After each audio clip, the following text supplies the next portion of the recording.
નમસ્કાર વાલા વિદ્યાર્થી મિત્રો, હું કનુભાઈ ગુરુજી આપ સૌનું હાર્દિક સ્વાગત કરું છું। વિદ્યાર્થી મિત્રો, આજે આપણે સ્વાધ્યાય 9.1 એનો દાખલા નંબર 4 શીખીશું। અને જો તમે મારી ચેનલ ઉપર નવા હોય તો ચેનલને સબસ્ક્રાઈબ કરી દેજો। સૌપ્રથમ આની રકમ વાંચીએ। ટાવરના પાયાથી 30 મીટર દૂર રહેલા જમીન પરના એક બિંદુથી ટાવરની ટોચનો ઉચ્છેદ કોણ 30 અંશ છે, તો ટાવરની ઊંચાઈ શોધો। અહીંયા AB છે, ટાવર છે, અને ટાવરથી 30 મીટર દૂર અહીંયા બિંદુ C આવેલું જે નિરીક્ષણ બિંદુ છે। આપણે અહીંયા ટાવરની ઊંચાઈ શોધવી છે। વિદ્યાર્થી મિત્રો, હવે આપણને ખબર છે કે આ જે દાખલા છે આપણે ટોટલ 5 સ્ટેપ્સની અંદર ગણવાના હોય છે। પહેલું સ્ટેપ છે આકૃતિ દોરવી, બીજું સ્ટેપ છે આકૃતિમાંનું થોડું વર્ણન કરવું, ત્રીજું સ્ટેપ છે આની અંદર જે માપ આપેલું છે બધા લખી દેવાના, અને ચોથા સ્ટેપની અંદર જો જરૂર પડે તો ચલ ધારવાનો, અને પાંચમા સ્ટેપની અંદર આપણે યોગ્ય ગુણોત્તરનો ઉપયોગ કરવાનો છે। સાઇન, કોસ, ટેન, કોટ, સેક, કોસેક જે છે એમાંથી આપણને યોગ્ય ગુણોત્તરનો ઉપયોગ કરી અને ખૂટતી સંખ્યાઓ શોધવાની હોય છે। તો પહેલું સ્ટેપ અહીંયા મેં દોરી કરી દીધું છે, આકૃતિ મેં દોરી દીધી છે।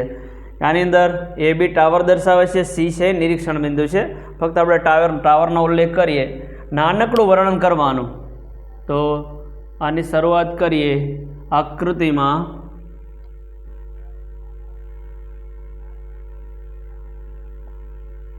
AB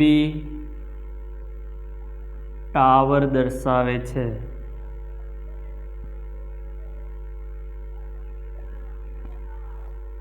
તો આટલું નાનકડું વર્ણન કરી દેવાનું। હવે આ ત્રિકોણમાં જે પણ માપ છે બધા લખી દેવાના। ત્રિકોણ ABC માં ખૂણો B બરાબર 90 અંશ,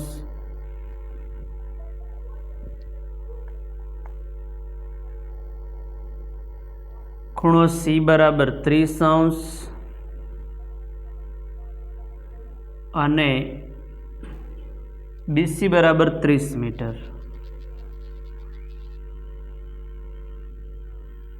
હવે અહીંયા આપણે ચોથું જે સ્ટેપ છે એની અંદર જરૂર પડે તો ચલ ધારવાનો, એમાં તમે ચલ ના ધારો તો ચાલે। હવે ડાયરેક્ટ આપણે ગુણોત્તરનો ઉપયોગ કરવાનો છે, પાંચમા સ્ટેપનો સીધો। તો આમાં કયા ગુણોત્તરનો ઉપયોગ કરવો છે ને તમને ખબર પડી જતો, તો આ દાખલા તમે સરળતાથી ગણી શકો। બરાબર, તમે જો અહીંયા 30 અંશનો ખૂણો જે આપેલો છે, આ ખૂણાની પાસેની બાજુ આપેલી છે, તમારે એની સામેની બાજુ શોધવાની છે। બરાબર, તો સ્વાભાવિક એવું ગુણોત્તર યાદ કરો કે કયું ગુણોત્તર એવું છે જેની અંદર પાસેની બાજુ અને સામેની બાજુનો ઉલ્લેખ આવતો હોય, અથવા તો સામેની બાજુ ભાગ્યા પાસેની બાજુનો ઉલ્લેખ આવતો હોય। તો વિદ્યાર્થી મિત્રો, કયો ગુણોત્તર એવો છે? તો એવા બે ગુણોત્તર છે। એક ટેન છે જેની અંદર સામેની બાજુ ભાગ્યા પાસેની બાજુ, અને બીજું છે કોટ, એની અંદર પાસેની બાજુ ભાગ્યા સામેની બાજુ। બંનેમાંથી કોઈ પણ એકનો ઉપયોગ કરવાનો। તમે કોટનો ઉપયોગ કરો તો અહીંયા જવાબ મળશે, ટેનનો ઉપયોગ કરો તો પણ જવાબ મળે। આપણે ટેનનો જ ઉપયોગ કરી દઈએ।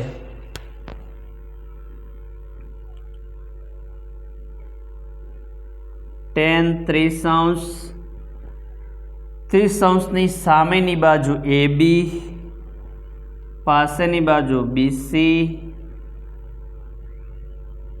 તેથી ટેન 30નું આપણું જે મૂલ્ય છે 1/3 છે।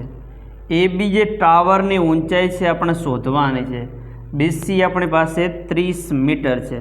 બરાબર, હવે 30 છે અહીંયા ભાગાકારમાં છે, અહીંયા ડાબી બાજુ લઈ જાઓ એટલે ગુણાકારમાં જતા રહેશે। તો અહીંયા 30 એકા 30,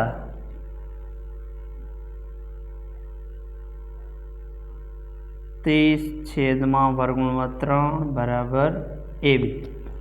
અહીંયા હવે 30ના બે અવયવો પાડી દઈએ, 3 દાન 30, 3 દાન 30। 1 મિનિટ, 3 દાન 30/3, જમણી બાજુ હાલ AB એમને એમ રાખીએ। હવે 3ના અંશની અંદર બે અવયવો પાડી દો, √3 × √3 ઉડી જશે। તો અહીંયા AB બરાબર 10/3 મીટર મળશે। તો આ આવી ગઈ આપણા ટાવરની ઊંચાઈ। અહીંયા લખી શકીએ, તેથી टावरनी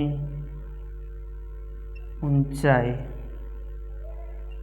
10√3 મીટર છે, બરાબર। આ રીતે સરળતાથી આને ગણી શકાય। અને વિદ્યાર્થી મિત્રો, આ દાખલો આઈએમપી છે, ઘણી વાર પૂછાયેલો છે, એટલે આ દાખલાને વ્યવસ્થિત તૈયાર કરી દેજો, એટલે પૂછાય તો આપણને સારી રીતે વ્યવસ્થિત આના ગુણ મળી જાય। ખૂબ જ સરળ છે આ દાખલો, અને વ્યવસ્થિત ગણીને તૈયાર કરી દેજો। વિદ્યાર્થી મિત્રો, આ જે પ્રકરણ છે એનું પ્લેલિસ્ટ બનાવેલું છે આપણી ચેનલ ઉપર, તો એની અંદર જઈ અને થિયરી અને દાખલો 1, 2, 3 આ શીખવાનો પ્રયત્ન કરજો। થેન્ક યુ વેરી મચ, ખૂબ ખૂબ ધન્યવાદ। જય મા સરસ્વતી।